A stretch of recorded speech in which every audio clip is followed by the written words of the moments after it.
ശിവപ്രസാദം ജ്യോതിഷത്തിലേക്ക് എല്ലാവർക്കും സ്വാഗതം.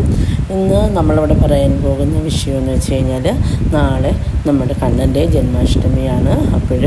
അതുകൊണ്ട് തന്നെ നമുക്ക് കണ്ണന് വേണ്ടി, അതായത് നാളത്തെ ദിവസം അനുഷ്ഠിച്ചാൽ നമുക്ക് ഉണ്ടാകുന്ന ജന്മസാഫല്യത്തെ പറ്റിയും, അതായത് ജീവിതത്തിലുണ്ടാകുന്ന ദുഃഖ ദുരിതങ്ങളൊക്കെ മാറുന്നതിനും ഒക്കെ നാളത്തെ ആ ഒരു ഒറ്റ ദിവസം നമ്മൾ ഈ ഒരു കാര്യം ചെയ്യുകയാണെന്നുണ്ടെങ്കിൽ നമ്മുടെ ജീവിതത്തിൽ നിന്ന് എല്ലാ ദുഃഖ ദുരിതങ്ങളും മാറി നമുക്ക് സർവ്വ സൗഭാഗ്യങ്ങൾ കണ്ണൻ തരുന്നതായിരിക്കും. അപ്പോൾ നമ്മൾ എന്തൊക്കെ ആണെന്നുള്ളതാണ് ഇന്നത്തെ വീഡിയോയിൽ പറയുന്നത്. അതായത് നമ്മൾ നാളെ കണ്ണൻ്റെ ജന്മാഷ്ടമിയാണല്ലോ. അപ്പോൾ ഞാൻ നേരത്തെ തന്നെ കണ്ണൻ്റെ കഥകളൊക്കെ നമ്മൾ പറഞ്ഞിട്ടുണ്ടായിരുന്നു.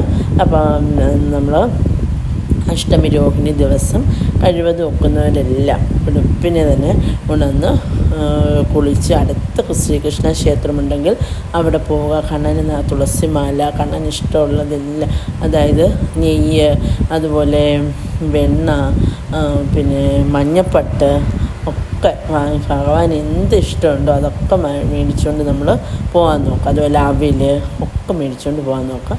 പിന്നെ ഇത് മാത്രമല്ല, ഒക്കുന്നവർ കഴിവതും അടുത്ത ശ്രീകൃഷ്ണ ക്ഷേത്രത്തിൽ പോകാൻ ഒക്കുന്നവർ അങ്ങനെ ചെയ്യുക. അതല്ലെങ്കിൽ ഗുരുവായൂരപ്പൻ്റെ അടുത്ത് പോകാൻ പറ്റുന്നവരുണ്ടെങ്കിൽ അങ്ങനെയുള്ളവർ ഗുരുവായൂർ ദർശനം നടത്തുന്നത് വളരെ ഉത്തമമായിരിക്കും.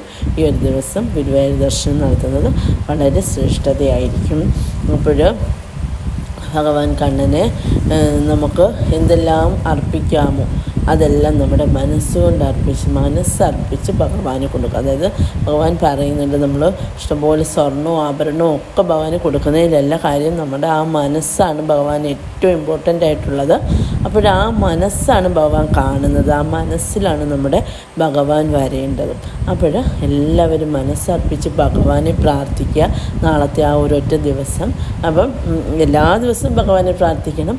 കഴിവതും നിങ്ങൾക്ക് ഒക്കുന്ന ടൈമിൽ, അതായത് എത്ര പ്രാവശ്യം ഹരേ രാമ നിങ്ങൾക്ക് ജപിക്കാമോ അത്രയും പ്രാവശ്യം ഹരേ രാമ ജപിക്കുക.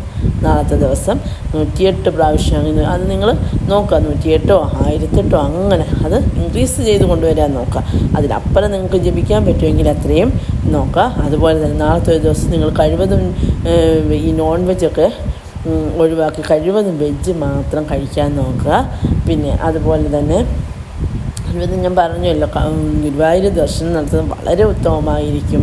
ഗുരുവായൂരപ്പൻ്റെ അടുത്ത് പോവുക, ഭഗവാനെ തൊഴുക, അതായത് ഭഗവാനെ കാണുക എന്ന് തന്നെ മുജ്ജന്മ പുണ്യമാണ്. ദർശനം കിട്ടുകയാണെങ്കിൽ അത് മുജ്ജന്മ പുണ്യമായിരിക്കും. അപ്പോൾ എല്ലാവർക്കും എല്ലാ സൗഭാഗ്യങ്ങളും കണ്ണൻ തരട്ടെ. അപ്പോൾ ഹരേ രാമ എല്ലാവരും നാളത്തെ ദിവസം ജപിക്കണം. ഹരേ രാമ രാമ രാമ ഹരേ ഹരേ, ഹരേ കൃഷ്ണ കൃഷ്ണ കൃഷ്ണ ഹരേ ഹരേ എന്ന ആ ഒരു മന്ത്രം എപ്പോഴും ഉരുവിട്ടുകൊണ്ടിരിക്കുക. അത് എന്നും ജപിക്കാമെങ്കിൽ ഏറ്റവും ഉത്തമമാണ്. നമ്മൾ അധികം മന്ത്രങ്ങളൊന്നും ജപിച്ചില്ലെങ്കിൽ പോലും ഹരേ രാമ ജപിക്കുക. അത് നമ്മുടെ ജീവിതത്തിലെ എല്ലാ ദുഃഖ ദുരിതങ്ങളും നമ്മളിൽ നിന്ന് വിട്ടുപോയി സർവ്വ സൗഭാഗ്യങ്ങൾ എന്ന് വെച്ചാൽ ഭഗവാൻ തന്നെ നമ്മുടെ കൂടെ അങ്ങനെ ചേർന്നിരിക്കും. പിന്നീട് നമുക്ക് ഭഗവാൻ ചേർന്ന് കഴിഞ്ഞാൽ നമുക്ക് ഈ ലോകത്ത് മറ്റൊന്നിനോടും ആശയോ ആഗ്രഹമോ ഒന്നും തന്നെ ഉണ്ടാകത്തില്ല. അപ്പോൾ ഭഗവാനോട് മാത്രം ചേർന്നിരിക്കാനും ഭഗവാന്റെ സാമീപ്യവും സ്നേഹവും മാത്രം കിട്ടാനുമാണ് നമ്മൾ കൂടുതൽ ആഗ്രഹിക്കുക. അപ്പോൾ ഭഗവാൻ അങ്ങനെ ചേർന്നിരുന്നാൽ പിന്നെ നമുക്കൊന്നുമേ വലിയ ആഗ്രഹങ്ങളൊന്നും നമുക്ക് ഉണ്ടാവില്ല. അപ്പം എന്തെങ്കിലും ആഗ്രഹങ്ങൾ ഉണ്ടായാൽ തന്നെ അത് ഭഗവാൻ നടത്തി തന്നോളും. അപ്പം എല്ലാവരും അങ്ങനെ ജപിക്കുക. എല്ലാവർക്കും ഭഗവാന്റെ ദർശന ഭാഗ്യം ഉണ്ടാകട്ടെ, ഭഗവാന്റെ എല്ലാ അനുഗ്രഹങ്ങളും ഉണ്ടാകട്ടെ എന്ന് ആശംസിക്കുന്നു.